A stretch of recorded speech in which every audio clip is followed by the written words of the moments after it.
በጣም ቆንጆ፣ ደፋር፣ አፍቃሪና ለዓላማዋ ጽናት ቆርጣ የተነሳች ማንም ከሚገምተውና ከሚጠብቀው በላይ መስዋዕትነትን በተደጋጋሚ የከፈለች ነች። አሁን ግን የዓለምን ሁኔታ በሙሉ ሊቀይር የሚችል ክስተትን ለመከላከል እንዲቻል ከፍተኛ አደራ እሷ ላይ ተጥሏል። ታዲያ ይህንን ከፍተኛ አደራ ትወጣው ይሆን? በሚገርም ሁኔታ ለዚህ ከፍተኛ ተልዕኮ የተመረጡ ጃክ ዳውስ ወይም የሌሊት ወፎች በመባል የሚጠሩት 6 ሴት ሰላዮች ናቸው። ከነሱም ውስጥ መሪዋ ሴቷ አነር የምትባሏ ስትሆን በስሯ ያሉት እንደሷ ቆንጆ የሆኑና በተለያየ ሙያ ማለትም በኢንጂነርነት፣ በፈንጂ ኤክስፐርትነት፣ በአልሞ ተኳሽነትና በነፍሰ ገዳይነት ከእስር ቤት ለዚህ ሥራ ተብለው የወጡ ይገኙበታል። ታዲያ እነሱ የሚደርስባቸውን እንግልትና መከራ አሸንፈው ዓላማውን ያሳኩ ይሆን? የተከበራችሁ ውድ ቤተሰቦቼ እንደምን ከርማችኋል? እነሆ ዛሬ ይህንን በመሰለ ምርጥ የስለላ መጽሐፍ ተከስቻለሁ። እንስቷ ሰላይ ወይም ሴቷ አነር የተሰኘው ይሄ ድንቅ መጽሐፍ ተጸንሶ የተወለደው በሰላ ብዕሩ ከሚታወቀውና ከዚህ በፊት በእኛ ቻናልም ሾተላዩ ሰላይና ጠላፊዎቹ በሚል ተጽፈው ወደ እናንተ ያደረስናቸው መጽሐፎች ደራሲ በሆነው ኬን ፎሌት ተጽፎ በ2002 ዓመተ ምህረት በተርጓሚ ፋሲካ ግዛው ወደ ሀገርኛ የተመለሰውን ይህንን ዘመናዊ ሽሬ መጽሐፍ ይዤ ወደ እናንተ በመቅረቤ ደስታዬ ወደር የለውም። ለሚኖረንም ቆይታ ከወዲሁ እያመሰገንኩ ወደ ዝግጅት ያልፋለሁ።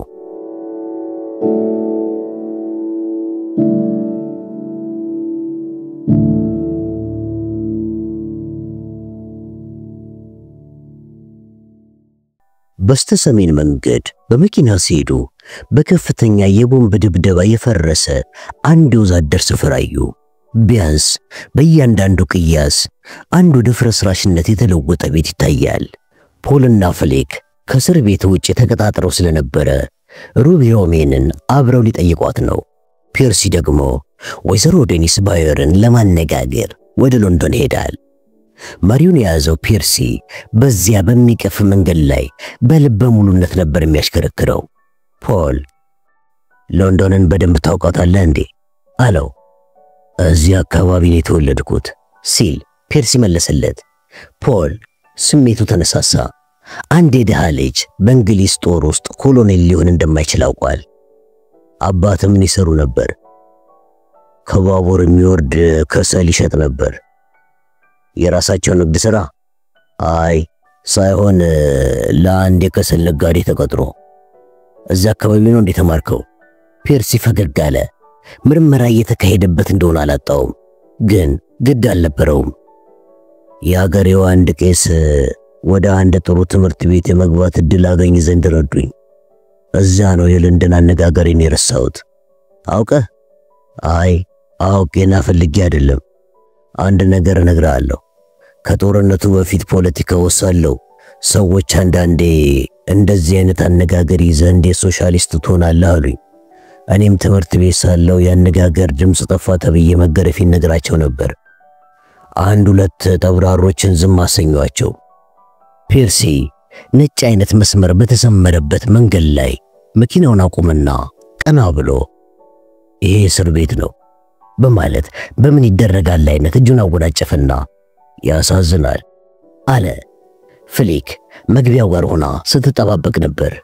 የፋኒ ዩኒፎርም ለብሳለች። 4 ኪስ ያለው ሱሪ፣ ኮፍያ፣ ቀሚስና ትንሽ ቆብ ወገቧ ላይ ጠበቅ ተደርጎ የታሰረው የቆዳ ቀበቶ ደግሞ ትንሽነቷን አጉልቶታል። ፖል ለአፍታም ቢሆን ምራቁን አጠና። እንደዚህ ቆንጆ ናት ማለት ነው አለ። አግብታለች እኮ አለ ፒርሲም ፈጠን ብሎ። አሃ ዞር በር እየተባልኩ ነዋ ሲል ፖል የሆነ የደስታ ስሜት እየተሰማው ለራሱ ተናገረ። ማንን ያገባችው? ይሄንን እንኳን ማወቅ ያለብኝ ይመስለኛል። ማይክል የሚባል በፈረንሳይ የነጻነት ታጋዮች ውስጥ የታቀፈና የቦሊንገር ሰርኪዩት መሪ ነው። አሃ አመሰግናለሁ አለ ፖል። እሱና ፒርሲ ፋይሎችን አገላብጠው ጥቂት ተስፋ ሰጪ ነገር ብቻ ማግኘታቸው ፍሊክን ያስከፋት ይሆን ወይ ብሎ ፖል ራሱን ጠየቀ። ሁለቴ ብቻ ነው አግኝቷት የሚያውቀው። በዚያ ጊዜም ጮህባታል። ይሁን እንጂ ፍልቅልቅ ትመስላለች። ስለሞዴ ሲነግራትም ስለዚህ ከኔ ጋር 3 የቡድን አባላት አለን፣ በግማሽ ብቻ ነው ታዲያ ሶስትነታችን አለችው። ፖል በእውነታ ራሱን ነቀነቀ። በአንድ በኩል እንደዚህ ሊታይ ይችላል፣ ጨንቆታል። ግን ይህ ማለት ደግሞ የሚገኝ ነገር የለም። ቀስት መሳይ መስኮት ያሉትን የመካከለኛ ዘመን የሆልዌር መግቢያ አልፈው ጥቁር የለበሱ ሴቶች አትክልት ይተክሉ ወደ ነበሩበት አንድ ግቢ ገቡ። መቼም በለንደን ቁራጭ መሬት እንኳን አትክልት ሳይተከልበት አልቀረም። እስር ቤቱ ፊት ለፊታቸው ከፍ ብሎ ይታያል። መግቢያው የሚጠበቀው ምህረት የለሽ በሆኑ አረመኔዎች ነበር። ትላልቅ ክንፎች ያሏቸው ቁልፍና የብረት ማሰሪያዎች በያዙ አንበሳ መሳይ ፍጥሮች ነው የተከረቸመው። ዋናው ቤት 4 ፎቅ ከጎኑ ያለው ሲሆን እያንዳንዱ ፎቅ በመደዳ የተሰሩ ጠባብና ሹል መስኮቶች አሉት። ምን አይነት ቦታ መጣው እባክህ አለ ፖል። ለሴቶች መብት ይታገሉ የነበሩት እዚህ ነበር የራብ አድማ የሚያደርጉት። ወይ ጉድ! መድኃኒት የተረጨ ያህል ነበር የውስጡ ሽታ። ባለስልጣናቱ የወንጀል ባክቴሪያ በመድኃኒት ይተፋል ብለው ነው እንደሚያስቡት በማለት ፖልና ፍሊክ በርሜል የምታክለውን ጨፍጋጋና ወፍራም ወይዘሪት ሊንደልበርግ ወደ ተባለችው ረዳት አስተዳዳሪ ቢሮ ተመርተው ገቡ። ሩቢን ለምን ልታነጋግሩ እንደፈለጋችሁ አላውቅም አለች ጥላቻን በሚያሳይ አነጋገር። ደግሞም ለኔ ሊነገር አይገባም ለካ ስትል ጨምራ ተናገረች። በፊሊክ ፊት ላይ የጥላቻ ስሜት ሲታይ ፖል አንድ የሚያስቀይም ነገር ልትናገር እንደፈለገች ገብቶት በተቻኮለ ሁኔታ ይቅርታን ለምናለ ለተፈጠረው ሚስጥራዊነት ሲል ተናገረ። በዚያ ቀልብን በሚማርክ ፈገግታው እንደታጀበም እኛኮ ትዕዛዝ ተከትለን ነው አለ። ሁሉም ሰው ትዕዛዝ ሊከተል ይገባል አለ ሴትዮዋም ትንሽ የመረጋጋት ሁኔታ እየታየባት። ምንም ሆነ ምን ግን ሩቢ እጅግ በጣም አስቸጋሪ ሴት እስረኛ መሆኗን ሳላስጠነቀቃችሁ ማለፍ አልፈልግም። ገዳይ መሆኗን አውቃለሁ። አዎ በስቅላት ልትቀጣ በተገባት ነበር። ግን ዛሬ ፍርድ ቤቶቹ ለዘብ ብለዋል። መጀመሪያ የታሰረችው በስካር ነበር። በኋላ ግን በልምምድ ወቅት ሌላ እስረኛ ጋር ጸብ ውስጥ ገብታ ግድያ በመፈጸሟ ፍርዱን ትጠባበቃለች። ኃይለኛ ነቻል አለች ፍሊክ ስሜቷ አይሎ። አሁን ሻለቃ መጀመሪያ ሲያዋት ደና ሰው ትመስላለች፣ ግን አትታለሉ። እናንተ ቢላ የምትለውን ቃል ገና ሳትሉ ነው ባንዴ ቶሎ ቀርማ የምትገለው። እንደዛ ካደረገችማ አጥፊ ናት አለ ፖል። በደንብ ገብቷል። ጊዜ ስለሌለን አሁን ባነጋግራት ደስ ይለኛል አለች ፍሊክ። ፖልም በችኮላ ስሜት ለእርሶ ችግር የማይፈጥር ከሆነ አለ። በጣም ጥሩ ብላ ረዳት አስተዳዳሪዋ መርታ አስወጣቻቸው። ጠንካራ ወለልና ባዶ ግድግዳ የካቴድራልን ያህል ድምጽ ያስተጋባል። በዚያም ላይ ተደጋጋሚ የሆነ የበር መቀርቀር፣ የጩኸት እንዲሁም በቀጭን መንገድ ላይ የሚንቋቋ የሹልቦት ጫማ ድምጾች ተደራርበው ይሰማሉ። በጠባቡ ኮሪደርና ቀጥ ባለ ደረጃ አድርገው ወደ መጠየቂያ ክፍል ገቡ። ሩቢ ሮሜ እዚያው ተቀምጣ ነበር። ጠይም ያለ ቆዳ፣ ቀጥ ያለ ጥቁር ፀጉርና የሚያስፈራ ጥቁር አይኖች አሏት። የተለመደው አይነት የሚያማልል ውበት ግን አልነበራትም። ሜንጦ የመሰለው አፍንጫዋና ያገጠጠው አገጯ ተንኮለኛ አስመስሏታል። ወይዘሮ ሊንድሌክ አንድ ጠባቂ ከሚቀጥለው ክፍል መስታወት ባለው በር እንዲከታተላቸው አድርጋ ትታቸው ሄደች። ፍሊክ ፖልና እስረኛዋ ቆሻሻ የሲጃራ መተርኮሻ በያዘ አንድ ረከስ ያለ ዋጋ ባለው ጠረጴዛ ዙሪያ ቁጭ አሉ። ፖል ቾኮሌት በፓኳ አምጥቶ ስለነበረ ለሩቢ ሰጣትና ጸጥታውን ለመስበር ጥቂት የተለመዱ ጥያቄዎችን በትህትና ጠየቃት። እሷ ግን ጠንከር ባለ ፈረንሳይኛ አነጋገር ነበር የምትመልሰው። ቤተሰቦቼ ሽርሽር ይወዱ ነበር። ትንሽ ልጅ ሳለሁ ፈረንሳይ ለመዝናናት ሄደን ነበር። እናቴ ትኩስ በትልቁ የተጋገረ ቾኮሌት ያለበት ኬክ ትሸጣለች። እንዴት ነበር ወደ እንግሊዝ የመጣሽው? 14 ዓመት እያለሁ ካላይ ሲያገኘው የተዋወቅኩት እንግሊዛዊ ባለጀልባ ጋር በፍቅር ወደኩኝ። ስሙ ፍሬድ ይባል ነበር። ተጋባን። ትክክለኛውን እድሜን ግን አልነገርኩትም እና ሎንዶን መጣን። ከ2 ዓመት በፊት ጀልባው በጠላት ተመታ ስትሰጥም የኔ ውዱ ፍሬዲ በአትላንቲክ ሕይወቱ ተቀጠፈ። ተንቀጠቀጠችና ቀዝቃዛ መቃብር አይኔን ይብላኝ ምስኪኑ ፍሬዲ። ፍሊክ ስለ ቤተሰቧ ታሪክ ለመስማት ፍላጎቱ አልነበራትም። ለምን እዚህ እንደገባሽ ንገሪኝ እስኪ አለቻት። መንገድ ላይ ኬክ ሸጥ ነበር። ፖሊሶች ግን ሁልጊዜ ያሳድዱ ስለነበረ አንድ ምሽት ላይ ኮኛክ ጠጣው። ስህተት እንደሆነ አምናለሁ እና በቃ ጠጣው። አነጋገሯ ወደ ምስራቅ ሎንዶንና እንግሊዘኛ ለወጠችውና ፖሊሱ ዞር በያለኝ። ከዚያም አፍንጫው ድረስ በስድብ አስታጠቅኩት። ከዛ ሲገፈትረኝ ጣልኩት። ፖል በመገረም ስሜት አያት። ቁመቷ ከአማካኝ ሰው አይበልጥም። ሰውነቷም ሲምቢሮ ነው፣ ግን ፈርጣማ እግሮችና ትላልቅ የገበሬ መሳይ እጆች አሏት። አንድን የለንደን ፖሊስ ስትጥል ታየው። ከዚያስ አለች ፍሊክ። 2 ጓደኞቹ ደረሱ። እኔ ግን ብራንዱ ጠፍንጎ ስለያዘ መነሳት አቃተኝና ከዚያው በዱላ እየነረቱ ወሰዱኝ። ፖል ትንሽ ግራ ተጋብቶ ሲኮሳተር አየችውና ፖሊስ ጣቢያ ማለቴ ነው። ለማንኛውም ያው ፖሊስ በሴት ተመታው ማለትን ስላሳፈረው በስካርና ከስነ ስርዓት ውጪ ሆኖ በመገኘት ብቻ ተብዬ ተከሰስኩኝ። ከዚያም 14 ቀናት ተፈረደብኝ። ከዚያ ደግሞ እንደገና ተጣላሽ አይደለ? ለእንዳንቺ አይነት ሰው እዚህ መኖር ማለት ምን እንደሆነ ለመግለጽ ይቸገራለሁ። እዚህ ያሉት እስረኞች ሴቶች ግማሽ በግማሽ እብድ ሲሆኑ ሁሉም ደግሞ መሳሪያ አላቸው። የማንኪያ ጫፍ በማጠፍጠፍና በማሾል መቁረጫ ስለትል ታደርጊው ትችያለሽ። በእስረኞች ጥል ተቆጣጣሪዎች ፈጽሞ አይገቡም። ስንተራረድና ስንቦጫጨቅ ሲያዩ እንዲያውም ጮቤ ይረግጣሉ። ለዚህም ነው ብዙዎች እስረኞች ፊታቸው በጠባሳ የተወረረው። ፖል ደነገጠ። እስረኛ የሚባል አነጋግሮ አያውቅም። አሁን ሩቢ ያለችውን በምናቡ ሲስለው በታላቅ ፍርሃት ተዋጠ። ምናልባት ትንሽ አጋና ሊሆን ቢችልም በጣም ግልጽና እውነተኛ መሆን ያስታውቃል።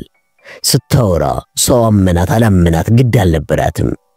ነገሩን የምታወራው ግን አንድ ብዙም ፍላጎት የሌለው ተስፋ የቆረጠ ሰው በሚተርከው መንገድ በደረቅና ፍጹም ችኮላ በሌለበት ሁኔታ ነበር። እስኪ ለምንና እንዴት ያችን ሴት እንደገደልሻት ንገሪን። የኔ የሆነውን አንድ ንብረት ሰረቀችብኝ። ምን? ሳሙና። ያምላክ ያለ አለ ፖል በልቡ። ለሳሙና ብላ ገደለቻት። ፍሊክም ምን አደረግሽ ታዲያ? ወሰድኩት መልሼ። ከዚያስ አንድ የቧንቧ ሰራተኛ የሚይዘው አይነት ቀጭን ብረት ጫፉ ላይ የሾለ ይዛ መጣችና ራሴ ላይ መታችኝ። ልትገለኝ የመጣች ነበር የመሰለኝ። ግን ታዲያ እኔም ጩቤ ነበረኝ። በሱ አንገቷ ላይ ሰካውባት። ስለዚህ ዳግመኛ ልትመታኝ አልቻለችም። ፍሊክ መንቀጥቀጧን ደብቃ ራስሽን ለመከላከል ያደረግሽ መሆን አለበት አለቻት። አይደለም፣ ልትሮጪ ማትቺ እንደነበረ ማረጋገጥ ይኖርብሻል። ከመስኮት ስባሪ ጩቤ ስለሰራውም ቀድሜ ለግድያ ተዘጋጅቻለሁ። በዛ ላይ ፖል ተነሳ። እባክሽን አንድ ጊዜ ከጠባቂው ጋር እዚህ ሆነሽ ቆይ አላት ለሩቢ። ወጣ ብለን መጣን። ሩቢ እሱን እያየሽ ፈገገች። ለመጀመሪያ ጊዜ ቆንጆ ሳይሆን የደስ ያላት መሰለች። እጅግ በጣም ትሁት ነህ አለች በማድነቅ አይነት። ኮሪዶሩ ጋር ፖል ምንኛ ያስፈራል እባክሽ። እዚህ ያለ አንድም ሳይቀር ንጹህ ነኝ የሚለው አለች ፍሊክ። ይሁን እንጂ ኃጢአት ከሰራችው በላይ ተሰራባት ነው የምለው። አይ እባክህ እኔ ተጠራጠርኳት። ገዳይ ነች እቺ። እና በቃ ትተናታላ? አይ እንዲያውም በተቃራኒው በትክክል የሚፈልጋት አይነት ሴት ናት አለችው። ተመልሰው ገቡና ፍሊክ ሩቢን ከዚህ እንድትወጪ ቢደረግ አደገኛ የጦርነት ስራ ውስጥ ለመግባት ፈቃደኛ ትሆኛለሽ? ጥያቄውን በሌላ ጥያቄ መለሰች። ፈረንሳይ እንሄዳለን? ፍሊክ ቅንድቦቿን ከፍ አደረገቻቸው። ለምን ጠየቅሽ ግን? ምን አነሳሳሽ? አላት እሱ። በመጀመሪያ ፈረንሳይኛ ነው ያዋራችሁኝ እና ቋንቋው መቻል አለመቻሌን ለማወቅ ፈልጋችሁ መሰለኝ። አይ እንግዲህ ስለ ስራው ብዙም ልንነግርሽ አንችልም። ከጠላት በስተጀርባ የሚሰራ የሚስጥር ደባን የሚመለከት ሳይሆን አይቀርም። ፖል ደነገጠ። ሩቢ ቶሎ ነው የሚገባት። መደነቁን አይታ ንግግሯን ቀጠለች። ይኸውላችሁ መጀመሪያ እኔ ትንሽ ትርጉም ቢጤ እንደሰራላችሁ የፈለጋችሁ መስሎኝ ነበር። ምንም አደጋ የለውም። ስለዚህ ፈረንሳይ እንሄዳለን ማለት ነው። የእንግሊዝ ጦር ደግሞ እዚያ ድልድዮችና የባቡር ሐዲዶችን ከማፈንዳት በላይ ምን ያደርጋል? ፖል ዝም ቢልም ባተረጓጎሟ እጅ ድረክቷል። ሩቢ ኮስተር አለች። ያልገባኝ ግን ለምን ሴቶችን ብቻ ያቀፈ ቡድን እንደሆነ ነው። የፍሊክ አይኖች ሰፋሉ። ለምንድነው እንደዛ ያልሽው ግን? ወንዶች ቢኖሯችሁ ወይም ሊኖሯችሁ ከቻሉ ለምን እኔን ልታነጋግሩኝ ቻላችሁ ታዲያ? ተቸግራችሁ መሆን አለበት። አንዲትን ወንጀለኛ ነፍሰ ገዳይ ለጦርነትም ስራ ቢሆን ማስወጣት ቀላልና ጥሩ አይደለም። እና እኔ በምን ተለይቼ ተመረጥኩኝ? ጠንካራ በመሆኔና ጥሩ ፈረንሳይኛ በመናገሬ ከሆነ ሌሎች በመቶች የሚቆጠሩ ወንዶች ሞልተዋል። ከነርሱ ይልቅ እኔ ልመረጥ የቻልኩበት ምክንያት ግን ሴት በመሆኔ ነው። ምናልባትም ፖሊሶች ከሴት ይልቅ ወንድን መጠየቅ ስለሚያዘወትሩ ይሆን እንዴ? እንደዚያ ነው አይደል? ማለት አልችልም አለች ፍሊክ። ለማንኛውም እንግዲህ ከፈለጋችሁኝ ስራውን ለመስራት ዝግጁ ነኝ። ከስጃራው ደግሞ ስጠኝ። እሺ አለ ፖል። ፍሊክም ስራው አደገኛ መሆኑ ግን ይገባሻል አለች። አዎ አለች ሩቢ ሲጃራ እየለኮሰች። እዚህ ቀፋፊ እስር ቤት የመቆየትን ያህል ግን አደገኛ አይደለም።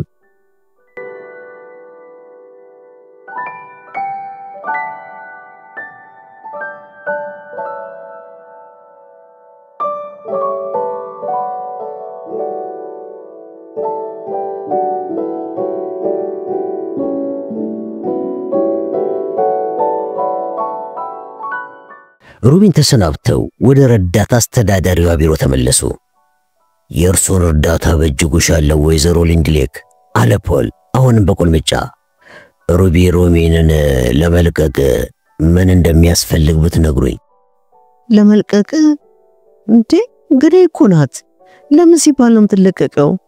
ያንን እንኳን ልነግርሽ አልችልም፣ ግን የምትሄድበትን ብታውቂ ኖሮ እድለኛ ሆና አመለጠች ሳይሆን ተቃራኒው ነበር የሚሉት። አሃ አለች ብዙም ሳትረጋጋ። ዛሬ ማታ እሷን አስፈትቼ መውሰድ ይኖርብኛል። ፖል ቀጠለ። ግን እርሱን ምንም አይነት ችግር ውስጥ ልከቶት አልፈልግም። ስለዚህም ነው የሚያስፈልገውን የምጠይቁት። ለማረጋገጥ የፈለገው ጥያቄውን ለማደናቀፍ ጨርሶ ምንም ሰበብ የሌላት መሆኑን ነው። በምንም አይነት ልለቃት አልችልም አሉ ወይዘሮ ሊንድሌክ። በእስር እንድትቆይ ያዘዘው ፍርድ ቤቱ ነው። ስለዚህ ፍርድ ቤቱ ነው ሊለቃት የሚችለው። ፖል ታገሰና ያንን ለማድረግ ምን ይጠይቃል? ፖሊስ ይዟት ዳኛው ጋር ትቀርባለች። አቃቢ ሕጉ ወይም ደግሞ ወኪሉ ለዳኛው በሷ ላይ ያሉትን ክሶች ሁሉ መነሳታቸውን ሊናገር ይገባል። ይህን ጊዜ ዳኛው ማሰናበት ግዴታ አለበት። ፖል ተኮሳትሮ ዳኛው ጋር ከመቅረቧ በፊት ጦሩን ለመቀላቀል ትመዘገባለች።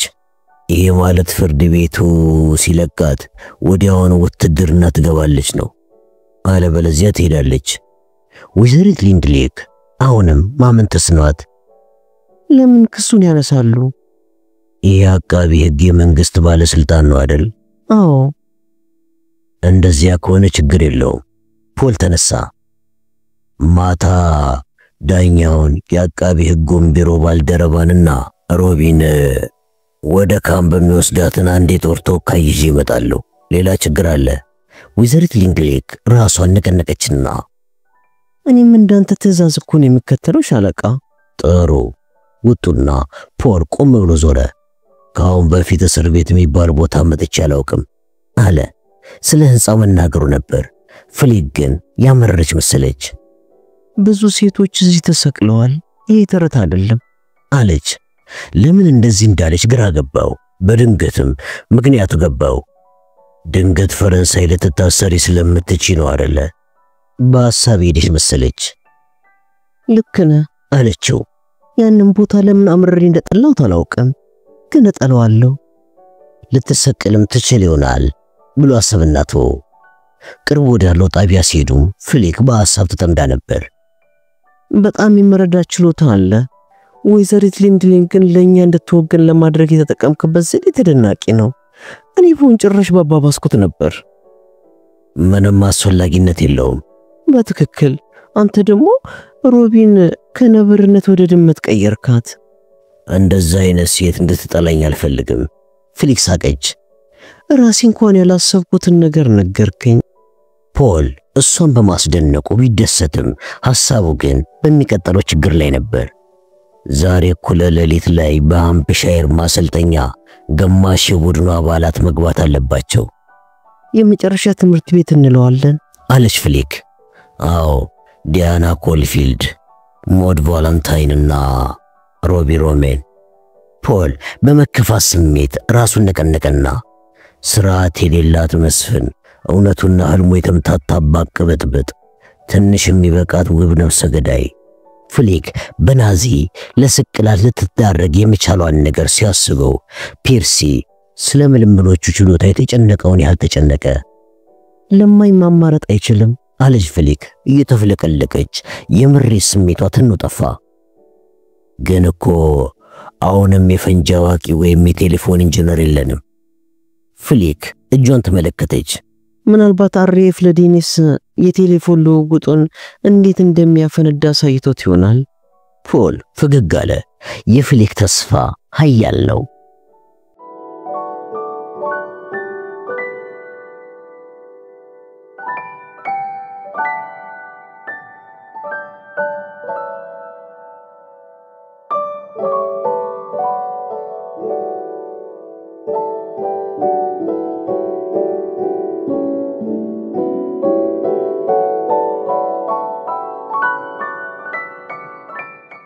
ፍሊክ ወደ ህንጻው በር ዞር ስትል አንድ የአሜሪካን የመቶ አለቃ ዩኒፎርም የለበሰች ቆንጆ ሴት ከመኪና ወርዳ ፖል ላይ ስትጠመጠመበት አየች።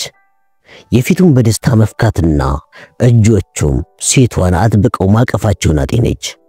በሎንዶን ድንገት ለሽርሽር ወጥታ ያገኛት ሚስቱ የሴት ጓደኛው አሊያም እጮኛ መሆን አለባት። ለወረራው በእንግሊዝ ዝግጅት እያደረገ የሚገኘው የአሜሪካ ጦር አባል መሆን አለባት። ፖል ፈትለክ ብሎ መኪና ውስጥ ገባ። ፍሊክ ትንሽ ቅርቅር እያላት ወደ ኦርቻርድ ፍርድ ቤት ገባች። ፖል ፍቅረኛ አለው ማለት ነው። ድንገትም የመገናኘት እድል ገጠማቸው። ፍሊክ ምን ነው ማይክልም እንደዚህ ከየት መጣ ሳይባል ድንገት ቢከሰት ብላ ተመኘች። ግን እሱ ሬሞዝ በአንዲት እፍረተ ቢስ የሴት ጎረምሳ ሶፋ ላይ ተኝቶ እንክብካቤ እየተደረገለት ነው። ፒርሲ ቀደም ብሎ ከሎንዶን ስለተመለሰ ሻይ ሲያፈላ ስታገኘው ፊቱ ፈጋ። አቦ እንዴት ያለ ነገር ነው እባክሽ አለ። በቅፉ ውስጥ ገባችና አቀፋት። ለንደን ምን ትሰሪያለሽ? መናገር ያቅተኛል። ትንሽ ጊዜ ያገኘውና ሞንቴ መኪና ሲያውሰኝ ልጠይቅ መጣው። መጠጥ ትከብዘኛለህ?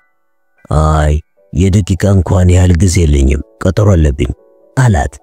በቃ ከዚያ ደርስና መኪና ውስጥ እናወራለን። አዎ በቃ እሺ እንሂድ። ያገኛ ሴት እንዴት ሆነች ስትል ጠየቀችው። ወይዘሪት ዴኒስ ቦሸር ወደ መጨረሻው ትምህርት ቤት እያቀናች ነው አለ። በጣም አሪፍ። አሁን 4 አሉን። ግን ሐሳብ ገብቶኛል። ጉረኛ ነገር ነች። በአየር ማረፊያው ስላላት ስራ ጉሯን ስትነዛ ነበር። ይሄም እንስቷ መናገር የሌለባትን አላስፈላጊ ዝርዝር ቀብጠርጥር አደረገችልኝ። እንግዲህ ስልጠናው ላይ ምን እንደምትልሽ ታያለሽ። ስለ ቴሌፎን ልውውጥ ታውቃለች ብዬ አልገምትም። ምንም አታውቅም። ስለ ፈንጂም እንደዚያው። ሻይ ትጠጫለሽ እንዴ? እሺ ደስ ይለኛል። ብርጭቆን አቀበላትና ፖል የት ሄደ? አቃቤ ሕጉን አገኘዋለሁ ብሎ ነው ሄደው። ሮቢ ሮሜንን ዛሬ ማታ አስፈታታለሁ ብሎ በጣም ተስፋ አድርጓል። ፒርሲ በጥያቄያዊ አስተያየት ተመለከታት። ከዛም ትወጂዋለሽ እንዴ? አዎ ከበፊት ይበልጥ አሁን ወድጄዋለሁ። እኔም እንደዚያው። ፍሊክ ፈገግ አለች። ጭራሽ እኮ የእስር ቤቱን አለቃ ባንዴ ከነብር ወደ ድመትነት የለወጣት። ሮቢ ሮሚንን እንዴት አየሻት? ኦ ታስፈራለች ባከን። በስማም እንጂ በሳቡና የተነሳ ከአንዲት እስረኛ ጋር ተጣልታው ጉሮሯን አትወጋት መሰላት። ጉድ ነው። በስማ አለ ፒርሲ ራሱ ማመን እየተሳነው። እንዴት ያለ ቡድን ነው ምን መሰረተው ባክሽ ፍሊክ? አደገኛ። አዎ አደገኛ መሆን ያለበት እንደዛ ነው። ያ አይደለም ችግሩ። ግን ከዛ በላይ በስልጠና ጊዜ ያረካንባቸውን አንዱ ወይም ሁለቱን የማባረር እድል ሊኖረን ይችላል። የኔ ጭንቀት ግን የፈለግናቸውን ከፍተኛ ባለሙያዎች አለማግኘታችን ነው። አጓጉል ያበዱና እጅግ ጠንካራ ሴቶችን ፈረንሳይ ይዘን ብንሄድና ያልተፈለገውን መስመር በጥሰው ቢጥሉ ምን ዋጋ አለው? ፒርሲ ሻውን ጭልጥ አድርጎ ጠጣና ፒፓውን ተያዘው። ከዛ ፈረንሳይኛ የምትናገር የፈንጂ ባለሙያ ሴት አውቃለሁ። ፍሊክ ተገረመች። እንዴ ታዲያ በጣም ጥሩ ነው። ለምን በፊት አልተናገርክም? መጀመሪያ ስለሷ ሳስብ አልወደድኳትም። ፈጽሞ አትሆንም። ግን የቱን ያህል አማራጭ እንደሚጠፋን አልተገነዘብኩም። እንዴት ነው ግን አትሆንም ስትል? ወደ 40 ገደማ ነው እድሜዋ። ደግሞ በተለይ ለፓራሹት ከስንት አንዴ ካልሆነ እንደዚህ ጠና ያሉትን መጠቀሙ በጣም አስቸጋሪ ነው የሚሆነው። በአሁኑ ሁኔታ ግን እድሜ ሳንካ አይሆንም ስትል ፍሊክ አሰበች። በስሜትም ፈቃደኛ ትሆናለች ብለህ ታስባለህ ግን ብላ ጠየቀችው። በእንጠይቃት ጥሩ መልስ አናጣም ብዬ ገምታለሁ። ጓደኛሞች ናቸው? በወንታ ራሱን ነቀነቀ። እንዴት የፈንጂ ባለሙያ ለመሆን በቃች? ፒርሲ ያፈረ መሰለ። አሁንም የሚቀጣጠለውን ክብሪት እንደያዘ ከዓመታት በፊት በምስራቅ ዳርቻ ሳለው በፖለቲካው መስክ ስሰራ እሱ የፈንጂ አምካኝ ነበረች። ክብሪቱ አለቀና ይለለኮሰ። ፒርሲ በጣም አስፈሪ ህይወት ማሳለፍን አላውቅም ነበር። የት ነች አሁን? ፒርሲ ሰዓቱን አየና አሁን 12 ሆኗል። በዚህ የምሽት ጊዜ በማስዳክ ፕራይቬት ባር ውስጥ ልትሆን ትችላለች። መጠጥ ቤት? አዎ። ታዲያ እንቀፋፊ ፒፓ ለኮሰውና አሁኑኑ እንሂድ። መኪና ውስጥ እንዳሉ ፍሊክ ፈንጂ አምካኝነትን እንዴት አወቅ? ፒርሲ ትከሻው ሰበቀ። ማንም ነው እኮ የሚያውቀው። እንዴት? ፖሊሶች የሚያውቃሉ? አዎ። ምስራቅ ዳርቻ እኮ ፖሊስና አጥፊው አብረው ነው የሚያድጉት። አንድ ላይ ነው የሚማሩት።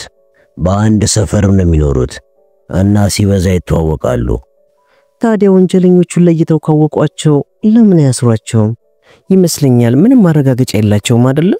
አይ ነገሩ እንደዛ አይደለም አለ ፒርሲ። ክስ መመስረት ሲፈልጉ በዚያ ስራ ላይ የተሰማራ አንድ ሰው ያስራሉ። ሌብነት ከሆነ አንድ ሌባ ያስራሉ። ያ ሌባ የተባለውን ወንጀል ይፈጽም አይፈጽም ግድ የላቸውም። የወንጀል ድርጊትን መፍጠር ይችላሉ። የተደለሉ ምስክሮች በማቅረብ እንደ ድራማ የተቀነባበሩ ንዛዜዎችን በማሰማት እንዲሁም ህጋዊ ማስረጃዎችን ፈጥረው ያቀርባሉ። በእርግጥ አንዳንዴ ሳሳትና ንጹሃንን ያስራሉ። ታዲያ ይህንን ደግሞ ለቂማቸው መወጫጫ ያደርጉታል። ግን በህይወት ውስጥ ምንም ፍጹም የሆነ ነገር የለም አለ እንዴ? እና የሁሉ የፍርድ ቤት ዝባዝንኬ ተራ ድራማ ነው እያልከኝ ነው? ያው እንደ ፖሊስ፣ ጠበቃ፣ ዳኛ ሆነው ለሚሰሩ ዋጋ ቢስና ተራ ሰዎች ጥሩ እንጀራ የሚያወጣላቸው ድራማ ነው። እና እሷ አስታስራ ታውቃለች? ለምን ሲባል ጠቀም ያለ ጉቦ ከሰጠሽና ከመርማሪዎች ጋር ጥሩ መግባባትን ከፈጠርሽ የሚያስርሽ የለም። ፍሊክ ሩቢ ስላወራችው ነገር አሰበችና ለአንዳንድ ሰዎች ለንደን መኖር ከግዞት ያልተለየ ነበር። ነገሮች ግን ከመገታታቸው ያን ያህል እውን ይለዩ ይሆን? እንጃ ፒርሲ አለችው። ምን እንደማምን ግራ ገብቶኛል። አይደለም እኮ የምሬን ነው አለ ፈገግ ብሎ። ግን እንድታምኚኝ አልጠብቅም። ከመርከብ ማራገፊያና መጫኛው ብዙ ካራቀው ቴፈኒ ነበር ያሉት። እዚያ የደረሰውን አይነት ፍንዳታ ፍሊክ ፈጽሞ አይታ አታውቅም። መንገዱ ሁሉ እንዳልሆነ ሆኗል። ፔርሲ በጠባብ ማለፊያ አድርጎ ከመጠጥ ቤቱ ውጭ ቆመ። መሲዳክ ደስ የሚል ቅጽል ስም ነው። መጠጥ ቤቱ ዋይት ስዋን ይባላል። የግል ቡና ቤት የተባለውም የግል ሆኖ ሳይሆን ከዚያ ወለሉ አቧራማ ከሆነውና መጠጥ ከረከሰበት የህዝብ መጠጥ ቤት ለመለየት ሲባል ነው።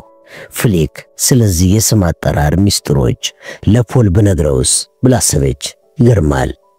ከቡና ቤቱ ጥግ ላይ በወንበር ተቀምጣ የነበረችው ጌራልዳይን ናይት የቤቱ ባለቤት ትመስል ነበር። በጥንቃቄ የተደረገ ሜካፕና ግልጽ ረጅም ጥቁር ፀጉር አላት። ደንዳና ሰውነቷ ቀጥ ማለቱ ሲታይ አውሮፓውያን በጭኖቻቸውና ዳሌያቸው ዙሪያ የሚያደርጉት ኮርሴት አድርጋ ሳይሆን አይቀርም ያስብላል። በአሽትሬው ላይ የሚቀጣጠለው ሲጃራ ጫፉ ሲታይ ቦግ ያለ የከንፈር ቀለም ይመስላል። ፍሊክ ተስፋ በመቁረጥ ስሜት ሰላይ የማይመስል አንድም የለም ስትል ለራሷ ተናገረች። ፔርሲ በህልሜ ነው በሆኔ አለ ሴትየዋ። ከዚያም ምን አባክ ልትሰራ ነው እዚህ የምትርመጠመጠው አንተ ቀፋፍ ያለፈብህ ኮሚኒስት? ስታገኘው መደሰቷ ያስታውቃል። እንደምንስ ጄሊ ተዋውቂያት ጓደኛዬ ፍሊክ ትባላለች አለ ፔርሲ። ኦ እሺ ስለተዋወቅን መደሰቴን እርግጠኛ ነኝ አለች የፍሊክን እጅ እየጨበጠች። ጄሊ ፍሊክ ጠየቀች። ያንን ቅጽል ስም እንዴት ልጠራበት እንደቻልኩኝ ማንንም አያውቅም። ኦ አለች ፍሊክ። ጄሊ ናይት ጄሊ ናይት። ጄሊ ያንን ያልሰማች መሰለች። ፔርሲ አንተ ሙዛዛ እኔ ጄሊ ልጋተራለሁ እዚህ። ፍሊክ በፈረንሳይኛ አናገረቻት። ከዛም በዚህኛው የለንዶን ክፍል ነው የምትኖሪው? የ10 ዓመት ልጅ ሳለሁ ጀምሮ አለች የአንድ ሰሜን አሜሪካዊ ፈረንሳይኛ ተጠቅማ። በኩቤክ ነው የተወለድኩት። ፈረንሳይኛሽ እንኳን ጥሩ አይደለም ፍሊክ ለራሷ ተናገረች። ጀርመኖች ባነጋገሯ ላይ ለዩት ቢችሉም ፈረንሳዮች ግን ለዚህ ማን ብሏቸው? ጄሊ ከካናዳውያን የተወለደች የፈረንሳይ ዜጋ ነኝ ማለት ነው የሚገባት። ግልጽ ነው፣ ግን ብዙም ያነፍናፊዎችን ትኩረት አይስብም። ምን አባቱ አንቺ ግን ራስሽን እንደ እንግሊዛዊ ነው የምትቆጥሪው።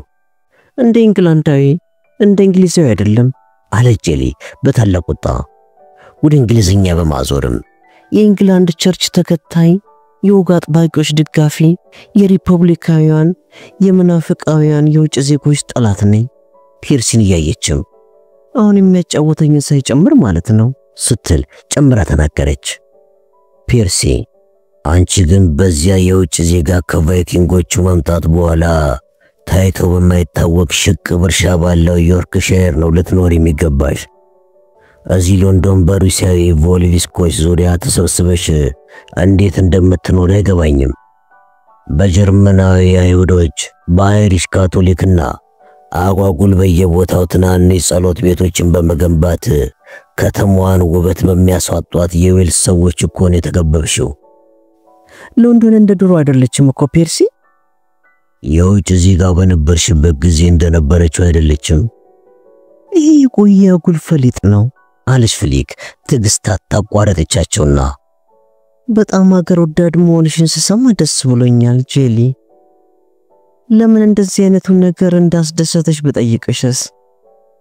ለሀገርሽ ልታደርጊው የምትችይው አንድ ነገር ስላለ ነው። ፔርሲ ነገሩን ማፈራገጥ ያዘ። ለፍሊክ ስለዛ ችሎታሽ ነግሬያት ነበር። በደማቅ ቀይ ቀለም ያሸበረቁትን ጣቶቿን አየቻቸው። ብልህነት ነው ፔርሲ። እሺ ብልህነት የተሻለው የህይወት ምዕራፍ ነው ይለናል መጽሐፉ። ፍሊክም በዓለም ላይ አዳዲስ ነገሮች እንደተፈጠሩ ታውቂያለሽ ብዬ ነው የማስበው። የፕላስቲክ ፈንጆች ማለቴ ነው አለች።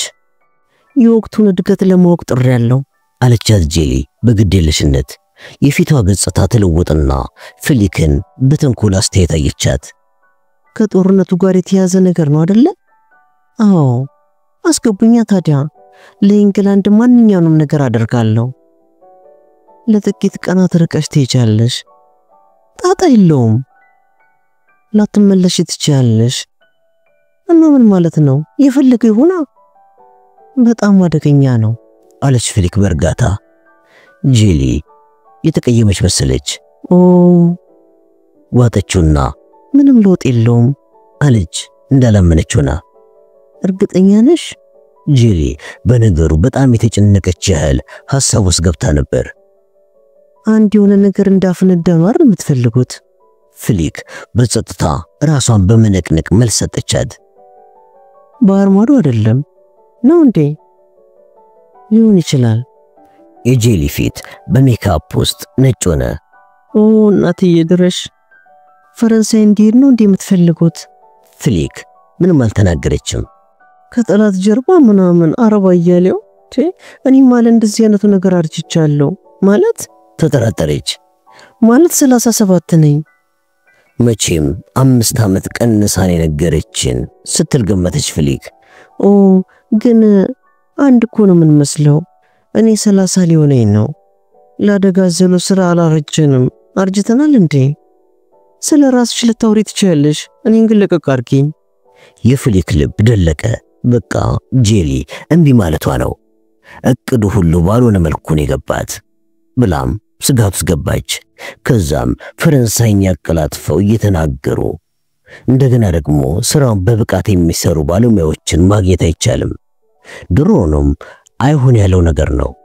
ከጄሊም ፊቷን አዞረች። አልቅሽ አላት። ፒርሲም ጄሊ በጦርነቱ ትልቅ ግምት የሚሰጠውን ስራ እንድትሰሪ እኮ ነው የምንጠይቅሽ አለ። ደውል ያለውን ሌላኛው ነገር ጎትተው አለችው። ግን በግማሽ ልብ እንዲያውም ምስኪን ነበር የምትመስለው። ራሱን ንቅንቅና ማጋነን አይደለም፣ ማሸነፉ የመሸነፋችንን የሚወስነው ጉዳይ ነው። ዝም እንዳለች አፈጠጠችበት። ነገሮች ተጋጩባት። ውሳኔ ማድረጉ ተስኗት ተንገሸገሸች። በዚህ ሀገር ያንን የመስራት ችሎታ ያለሽ ብቸኛዋ ሴት አንቺ ነሽ አላት ፒርሲ። በናት ፎግሪም ባክ አለች ተጠራጥራ። ሴት የፈንጂ ባለሙያና ፈረንሳይኛ ተናጋሪ ነሽ። እሺ ሌላ እንደዚህ አይነት ሴት ትኖራለች? አኖራ ሲል አረጋግጥልሽ። በጭራሽ የለችም። እውነትን ነው አይደለ? እንዳውኑ የምሬን ተናግሬ አላውቅም። አዎ ባክ ፒርሲ ተወኝ። ጄሊ በዝምታ ተዋጠች። ለረጅም ደቂቃ ዝም እንዳለች ነበር። ፍሊክ በተንፈስ አቃታት። በመጨረሻም ጄሊ እንደዚህ አለች። እሺ በቃ አንተ ቀፋፊ አደርገዋለሁ። ፍሊክ በጣም ከመደሰቷ የተነሳ ሳመቻት። ፒርሲም እግዚአብሔር ይባርክሽ ጄሊ አላት። ጄሊም መቼ ነው የሚጀመረው ስትል ጠየቀች። አሁን ይሄንን ጂን ጠጥተሽ ስትጨርሺ ቤት እንወስድሽና ዕቃሽን ታዘጋጃለሽ። ከዚያም ወደ ማሰልጠኛ እንሄዳለን። ምን ዛሬ ማታ? ወሳኝ ነው ብዬሽል እንዴ? ጂኑን ጨለጠችው። እሺ እንሂድ በቃ አለች። ፍሊክም እንዴት ይሆን ከፓራሹት ላይ የምትወርደው ብላ አሰበች። ከመጠጥ ቤት ወጡና ፒርሲ ለፍሊክ በባቡር ስትመለሽ ያስቸግርሽም አይደል ብሎ ጠየቃት። ኧረ ምንም።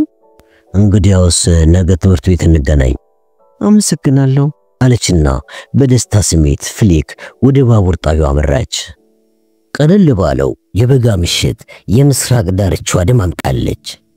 ታጥቦ የማያውቅ የሚመስል ፊት ያላቸው ወንዶች ልጆች በመላጣዋ የቴኒስ ኳስ ክሪኬት ይጫወታሉ። በአቧራ አፈር የተበላ ቱታውን እንደለበሰ ድካም የሚጫጫነው ወዛደር የማታውን ሻይ ፉት ለማለት ወደ ቤቱ ይገሰግሳል። አንዱ ፍተሻ ላይ ያለ ዩኒፎርም ያለ ወታደር ደግሞ በፓኮ ሲጃራና በኪሱ ትንሽ ብር እንደያዘ በጎዳናው ላይ የዓለም ደስታ በሙሉ ለብቻው የታደለ ይመስል በልበ ሙሉነት ይንጎራደዳል። 3 እጅጌ ጉርድ ቀሚሶች ያደረጉ ሴቶች ሳቁበት። የነዚህ ሁሉ ሰዎች ዕጣ በሚቀጥሉት ጥቂት ቀናት ይወሰናል ስትል አሰበች ፍሊክ። ወደ ዋይስ ዋተር የሚሄደውን ባቡር ተሳፍራ ስትሄድ ግን ስሜቷ ዳግመኛ ቀዘቀዘ። አሁንም የቡድኑ ቁልፍ የሚባሉ ሰዎች የሉም። የቴሌፎን ኢንጂነር ከሌለ ጄሊ ፈንጂዎቿን ባልተፈለገ ቦታ ላይ ልታደርግ ትችላለች። በጠላት ላይ አደጋና ጥፋት ሊያደርሱ ይችላሉ። ግን ጠላት በአንድ ወይም በሁለት ቀን ጥፋቱን ተቋቁሞ ከተጠናከረ የተደረገው ጥረትና በሕይወት ላይ ተፈርዶም የተሰራው ነገር ሁሉ መና ቀረ ማለት ነው። ወደ ትንሿ መኖሪያ ክፍሏ ስትመለስ ወንድሟ ማርክ እዚያ ሆኖ ሲጠብቃት አገኘችው። ተቃቅፉና ተሳሳሙ። እንዴት ያለ አጋጣሚ ነው እባክህ አለች። ማታ ነፃ ስለሆንኩኝ መጠጥ ብጋብዝሽ ብዬ ነው አለ። ስቲፍስ በላይም ጅሬስ ላሉ ወታደሮች ሙዚቃ እያቀረበ ነው። አሁን ሁለታችንም ለኢኤንኤስኤ ነው የምንሰራው፣ የመዝናኛ ብሔራዊ አገልግሎት ማህበር ማለቴ ነው። ይሄ ማህበርም ለጦሩ ሙዚቃ ያሳያል። አሁን የት እንሂድ? ፍሊክስ ለደከማት መጀመሪያ አልሄድም ልትለው ነበር ያሰበችው። ከዛ ግን አርብ ወደ ፈረንሳይ እንደምትሄድ ተከስተላት። ያ ማለት ደግሞ ምናልባትም ወንድሟን ዛሬ ለመጨረሻ ጊዜ ነው የምታየው። ወደ ምዕራብ ዳርቻ ቢሆንስ? ወደ ምሽት ክበብ እንሄዳለን። እረፍ ብያለሁ። ከቤት ወጡና እጅ ለእጅ ተያይዘው በመንገድ ሄዱ። ፍሊክም እናቴን ዛሬ ጠዋት አገኘኋት አለችው። እንዴት ናት በእናትሽ እማዬ? ደህና ናት፣ ግን ላንተና ለስቲቭ ያላት ቅያሜ አሁንም አልቀዘቀዘም። አልጠበቅኩትም ነበር። ግን እንዴት አገኘሻት? ወደ ሶልሞር ሄጄ ነበር፣ ግን ለምን እንደሄድኩኝ ለመግለጽ በጣም ያስቸግረኛል። ድብቅ ነገር መሰለኝ አላት። በመቀበል ሳቀችና በኋላም ችግሯ ትዝ አላት። በረጅሙ ተነፈሰች። ፈረንሳይኛ የምትናገር የቴሌፎን ኢንጂነር ታውቃለህ ብዬ አልገምትም። ታውቃለህ ግን? አዎ አውቃለሁ።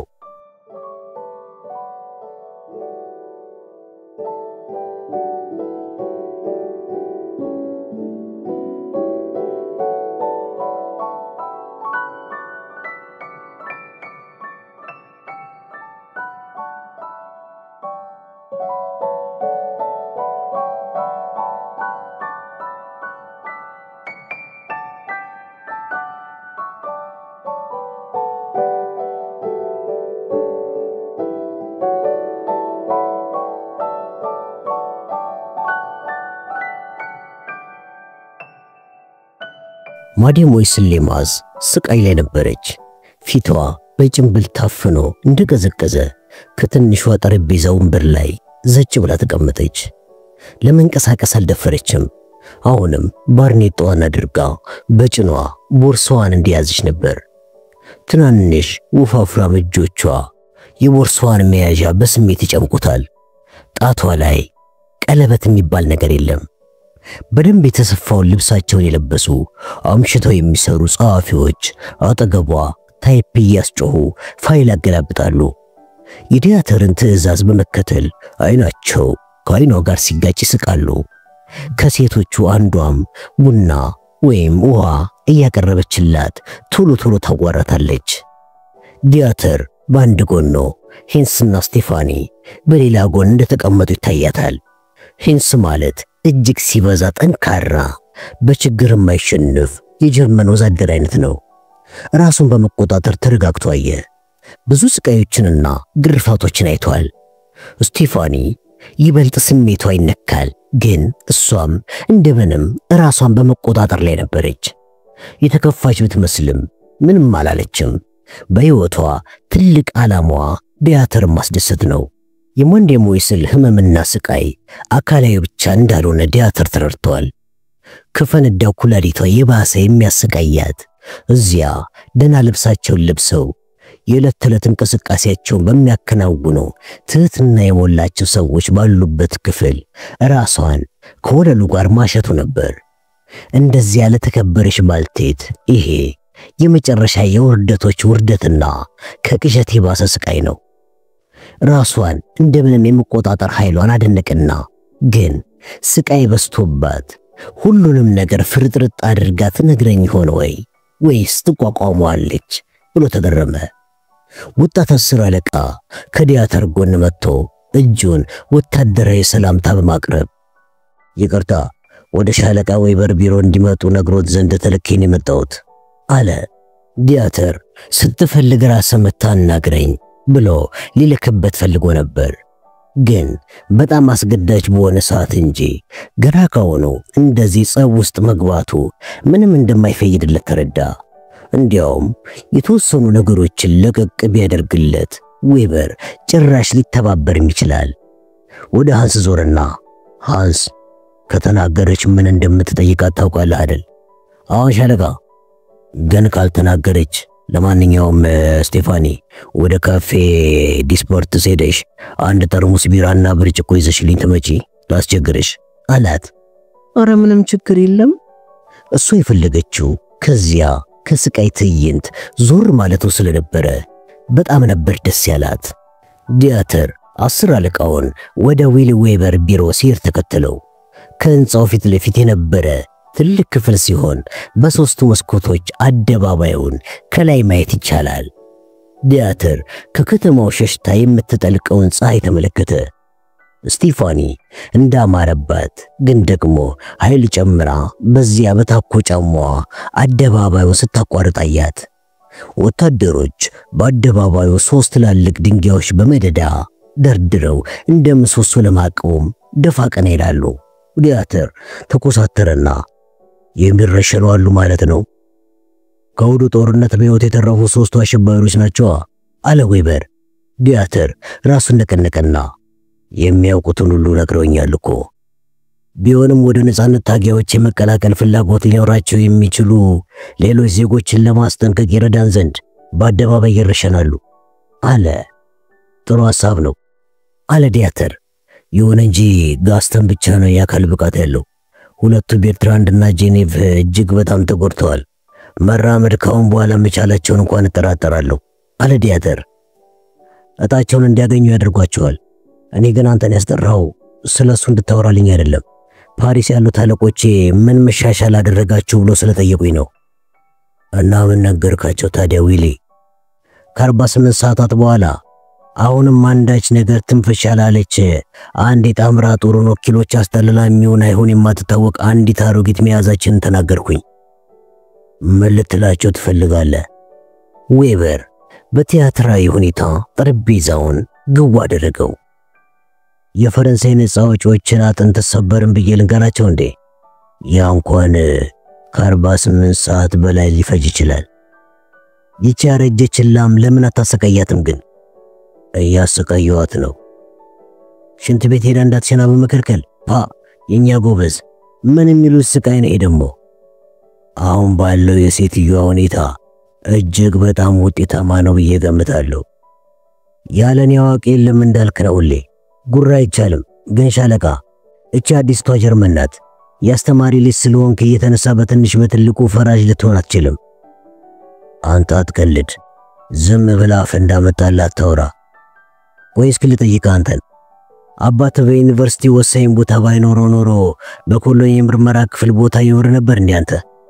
እንዴ እኔ እኮ እንደማንም ተፈትኛ አልፌ ነው የመጣሁት። ካንተ ያላነሱ ጥሩ የሰሩ እያሉ አንተ እንዴት? ይሄ ግን ዌበር ለራሱ ሲደጋግመው የነበረው ውሸት ነው። ዌበር እንዲያውም እውነቴን ነው። አባቴ ሙዚቃ መምህር ስለነበረ ብቻ የኮሌን ፖሊሶች ለኔ ተባብረው አላግባብ ትልቅ ቦታ ሰጡኝ ብለው ነው የምታምነው? በጣም አስቂኝና የማይሆን ነገር ነው።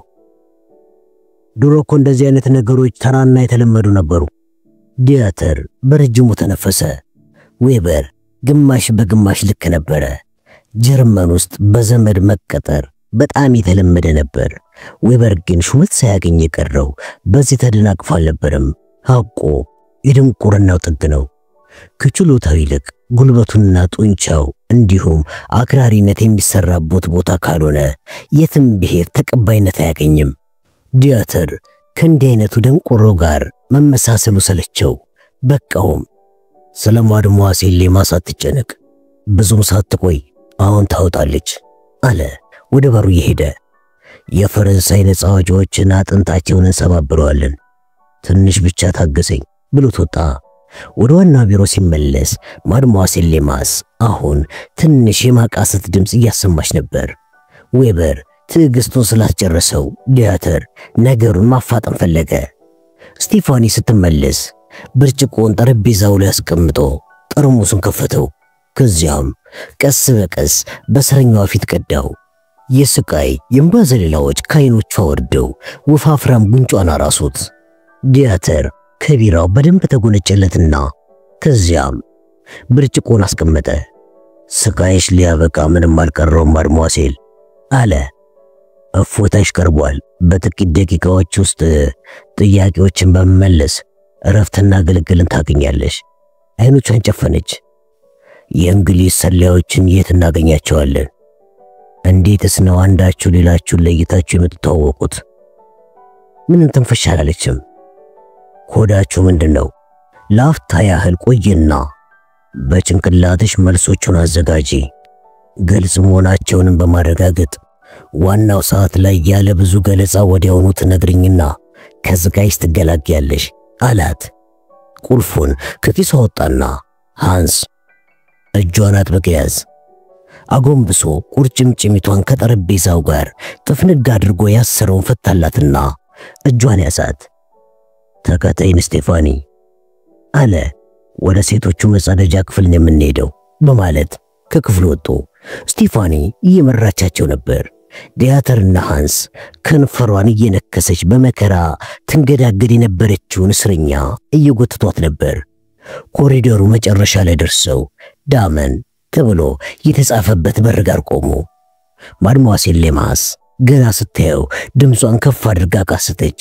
ዲያተርም ስቴፋኒን በሩን ክፈችው አላት። ከፈተችው። ንጹህ ነበር። በነጭ የተቀባ ክፍል፣ የፊት መታጠቢያና የብረት መስቂያ ላይ ፎጣ አለ። አሁን ህመሙ ሊያበቃ ነው አለ ዲያተር። እባክህን አለች በሎሳስ። ልቀቁኝ፣ ልቀቁኝ።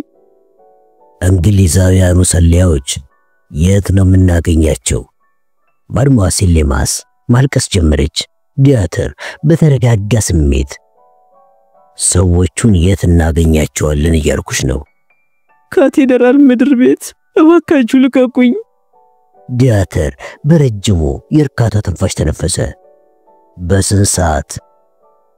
በማንኛውም ቀን ከሰዓት 9 ሰዓት ላይ ቀን በቀን ነው የሚሄደው። እሺ፣ እንዴት ነው የምትተዋወቁት? አሁኑ ጫማዎችን እጫማለሁ፣ ጥቁርና ቡናማ። አሁንማ ልሄድሽ በቃ። እሺ፣ አንድ የመጨረሻ ጥያቄ። ኮዱስ ምንድነው? ጸልይልኝ። ወደፊት ልትንቀሳቀስ ስትሞክር ዲያተር አጥብቆ ያዛት። ሃንስም እንደዚያው። ጸልይልኝ። ዲያተር ደገመው። አንቺ ነሽ እነርሱ ናቸው ይህንን ቃል የሚናገሩት? ሰላዩ ነው። ኧረ በእናትህ። ያንቺ መልስስ? ለሰላም ጸልይላለሁ ነው መልሴ። አመሰግናለሁ አለ ዲያተር። እናም ለቀቃት። ስትበር ወደ ውስጥ ገባች። ዲያተር ተከትላ ገብታ በሩን የዘጋችውን ስቴፋኒን በአዎንታ ራሱን ነቀነቀላት።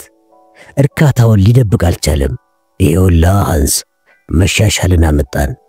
ሃንስም ተደስቷል።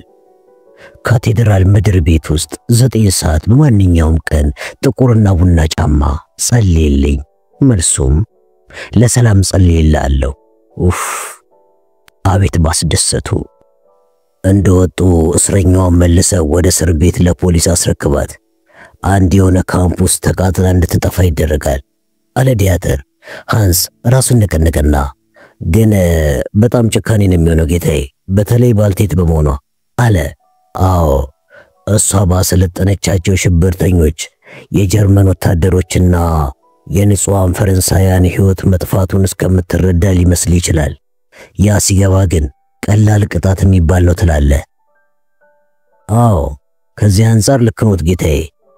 አንዱ ነገር እንዴት ወደ ሌላው እንደሚመራ አይደል አለ ዲያተር በማሰብ። ጋስቶን አንድ ቤት ነገረን።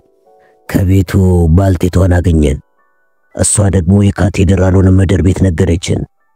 ያ ምድር ቤት ደግሞ ምን እንደሚያሳየን ማን ያውቃል? ይሄንን አዲሱን መረጃ አለና ዝም አለ። ከዛም ይህን አዲሱን መረጃ በምን አይነት ዘዴ ለተሻለ ነገር እንደሚያውለው ለራሱ አሰበ። አሁን ፈታኙ ሥራ ለንደኖች ሳያውቁ ሰላዮችን መያዝ ነው። ነገሩ በትክክል ከተፈጸመ የጣምራው ጦር ብዙ ሰላዮችን በዚያው መስመር መላኩን በመቀጠል ብዙ አቅሙን ያባክናል። ይሄ ሆላንድ ውስጥ ተደርጓል። ከ50 በላይ የሚሆኑ እጅግ በጣም በውድ ዋጋ የሰለጠኑ የፓራሹት ዘላይ ጠንሳሾችን በቀጥታ በጀርመኖች እጅ ወድቀዋል። ለንደን ቀጥሎ የምትልከው ወኪል ወደ ካቴድራሉ ምድር ቤት ሲሄድ ማድሞሴል ሌማስን አገኛለሁ ብሎ ነው የሚጠብቀው። ቤቷ ተወስደውና ከለንደን ጋር በራዲዮን በመገናኘት ሁሉም ነገር በተጠበቀው መንገድ መከናወኑ ይናገራል። ከዚያም ከቤቷ ሲወጣ ዲያተር የኮድ መጽሐፎቹን ሊያገኝ ይችላል። ከዚያም እሱም በቁጥጥር ስር ሆኖ በሱ ስም ከለንደን ጋር መገናኘቱን ይቀጥላል። ከዚያም የለንደንን ምላሽ ይሰማል። ያ ማለት ደግሞ የውሸት የነጻነት ትግል ቡድን ያንቀሳቅሳል ማለት ነው። በጣም ደስታ ሰጪ ተስፋ ነው። ዌበር መጣና ሻለቃ እስረኛዋ ተናገረች እንዴ? አዎ ተናግራለች። እንዴ በጣም ፈጠነች። ለመሆኑ ጠቃሚ የሚባል ነገር ተናገረች? የባልደረቦቿን አድራሻ መገኛቸውንና ኮዱንም እንደነገረችን ለአለቆች ነገራቸው። ተጨማሪ ሰላዮች ሲመጡ ብቻ መያዝ ነው። ዌበር ጥላቸው ቢኖርም የተደሰተ መሰለ። የት ነው መገኛቸው? ዲያተር ተጠራጠረ። ለዌበር ምንም መንገር ነበር የሚመርጠው፣ ግን ደግሞ እንዲህ ቢለው ስለሚያስቀይመው የሰውየውን እርዳታ ያጠዋል። እናም መናገር ነበረበት። ካቴድራል ያለው ምድር ቤት ከሰዓት 9 ሰዓት ለፓሪስ በቀጥታ አሳውቃለሁ ሲል ዌበር ተራምዶ ወጣ። ዲያተር ስለሚቀጥለው እርምጃ ማሰቡን መልሶ ተያዘው።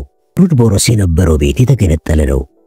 ከቦሊንገር ሰርኪዩት አባላት ማድሞሴል ሌማስን የተገናኘ አንድም የለም። ከለንደን የሚገቡ ሰላዮች ምን እንደምትመስል አያውቁም። ስለዚህ ምልክትና ኮድ ወሳኝ ነው። አንድ እሷን የሚያስመስላት ሰው ቢገኝና ግን ማን ሊሆን ይችላል? ስቲፋኒ ከሴቶች መጸዳጃ ቤት ማድሞሴል ሌማስን ይዛ ወጣች። እሷ ልታስመስላት ትችላለች። ከባልቴቷ በጣም በእድሜ የምታስመስላለች። በመልክና በሁለመናዋ ደግሞ ምንም አይገናኙም። ግን ሰላዮች ይህን አያውቁም። በግልጽ ፈረንሳይ ነበረች። የምታደርገው ቢኖር ሰላዮቹን ለ1-2 ቀናት መንከባከብ ነው። የስቲፋኒን እጅ ያዘ። ሃንስ ከእስረኛዋ ጋር ሆኖ የሚያደርገውን ሁሉ ያደርጋል። ነይ ሻምፓኝ ልጋብዝሽ። ከህንፃው አብረው ወጡ። አደባባይ ላይ ወታደሮቹ የጀመሩት ስራ አልቆ 3ቱ ምሰሶች በምሽቱ መብራት ረጃጅም ጥላዎች ስር ተቆመዋል። ዲያተርና ስቲፋኒ ወደ ካፌው ገቡ። ዲያተር በጠርሙስ ሻምፓኝ ያዘዘ። ዛሬ ስላገሽኝ በጣም ነው የማመሰግነው አላት። በጣም ነው ደስ ያለኝ። እወድሃለሁ አለችው። አንተ ባትለኝም እንደምትወደኝ ደግሞ አውቃለሁ። ዛሬ ግን ስላደረግነው ምን ታስቢያለሽ? ፈረንሳዊ ነሽ፣ ዘራቸው አይሁድ የሆኑ አያት አሉሽ። እስከማውቀው ደግሞ ፋሺስት አይደለንም አላት። በመናደድ ራሷን ነቀነቀችና እኔ ካሁን በኋላ በዜግነት በዘርም ሆነ በፖለቲካ አላምንም አለች በስሜት ሆና። ፖሊስ ይዘኝ ማንም ፈረንሳዊ አልደረሰልኝም። ማንም አይሁዳዊ ከጎኔ አልቆመም። ሶሻሊስት፣ ሊበራል ወይም ኮሚኒስት የሚባል ሰው እንደዚሁ። እና በዚያች እስር ቤት በቅዝቃዜ ልሞት ደረስኩኝ። ፊቷ ተለወጠ። ከንፈሯና አይኖቿ ላይ የሚታዩት ወሲባዊ ግብዣዎቿ ጠፉ። እጆቿን አጣመረችና ተቀጠቀጠች። ምንም እንኳን ሞቃትና የበጋ ምሽት ቢሆንም አካሌን ብቻ አይደለም ይበረደኝ፣ በልቤም በአጥንቴም ጭምር ዘልቆ ነው ብርዱ የገባው። ከዚያ በኋላ ደግሞ ሙቀትን ማገኝ አልመሰለኝም ነበር። ፊቷ ነጭ ሆኖ ለረጅም ሰዓት በዝምታ ስትዋጥ የጦርነት አስከፊነት ተከሰተላት። ከዚያም እንደዚህ አለች። በአንተ አፓርታማ የተነሳውን እሳት አልረሳውም። የከሰል እሳት ነው። ያ ከሰል የሚሰጠውን ሙቀት አልረሳውም። ዳግመኛ ሰው አደረገኝ። ከሐሳብ አለሞጣች። ምግብና ወይን ጠጅ ሰጠኸኝ፣ ልብስም ገዛህልኝ። ፈገግ አለች። ያ የድሮ የተለመደ ፈገግታዋን። በዚያ በከሰል እሳት ፊት አፈቀርከኝ። እጇን ያዘው። አስቸጋሪ አልነበረም። ማንም ሰው ማለት ይቻላል ዋስትናን አጥቶ በሚኖርበት በዚህ ዓለም አንተ ዋስትናን ሰጠኸኝ እና አሁን የማምነው አንተን ብቻ ነው። ከልብሽ ከሆነ እንዴ ነዋ፣ ከልቤ ነው። እውነቴን ነው የምልህ። ግን አንድ ሌላ ልታደርግልኝ የምትችው ነገር አለ። የፈለከውን። ማድሞሴል ሌማስን እንድታስመስያት ፈልጋለሁ። አንድ ቅንድዋ በትክክል ቆመ። እሷን በመምሰል ወደ ካቴድራሉ ቀን በቀን 9 ሰዓት ላይ አንድ ጥቁርና ሌላ ቡናማ ጫማዎችን ተጫምተሽ ትሄጃለሽ። ከዚያ አንድ ሰው ቀረብ ብሎ ለኔ ጸልይልኝ ሲልሽ ለሰላም ጸልያለሁ ትዩና ሰውየውንም ሩድ ቦይስ ባለው ቤቱ ሰጁና ከዚያ ትጠሪኛለሽ። ቀላል ይመስላል። ሻምፓኙ መጣና 2 ብርጭቆ ቀዳ ከሷ እኩል ለመሆን። ከዛም ቀላል ነው ግን ትንሽ ችግር አለው። ሰላዩ ማድሟሴን ለማሰን ከዚህ ቀደም አግኝቷት ከሆነ አንቺ አስመሳይ መሆንሽን ይደርስበታል። ከዚያ ደግሞ አደጋ ላይ ልትወድቂ ትችያለሽ። ላንተ ያን ያህል ወሳኝ ነገር ነው? ለጦርነቱ እጅግ በጣም ወሳኝ ነው። ስለ ጦርነቱ እንኳን ግድ የለኝም። ለኔም በጣም ወሳኝ ነው። እንደሱ ከሆነ አደርገዋለሁ። ብርጭቆውን አነሳ። አመሰግናለሁ አለ። ብርጭቋቸውን አጋጭተው ጠጡ። ውጪ አደባባዩ በተኩስ ሩምታ ተሞልቷል። ዲያተር በመስኮቱ ተመለከተ። ከምሰሶቹ ጋር የታሰሩት ሬሳዎች በመደዳ ወደቁ። ተኳሾቹ ወታደሮች ጠመንጃቸውን ሲያወርዱ ህዝቡም ቀጥ ብሎ ቆሞ በጸጥታ ይመለከት ነበር። የተረሸኑትም ጋስቶን፣ ጄኔቭና ቤርትራንድ ናቸው።